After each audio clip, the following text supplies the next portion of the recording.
السلام علیکم ورحمت الله وبرکاتو. زړه ته رانږدې محترمو ملګرو او ټولو افغانانو،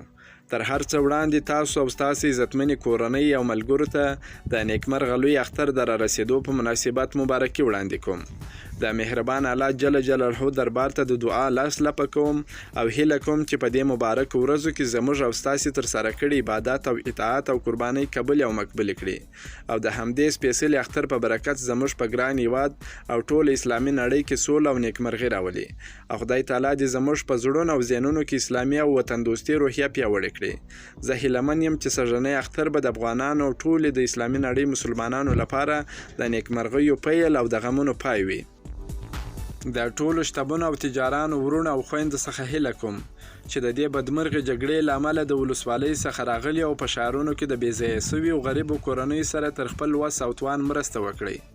تر څو د خپلو غریبو هیوادوالو پر شونډو هم مسکا راولئ.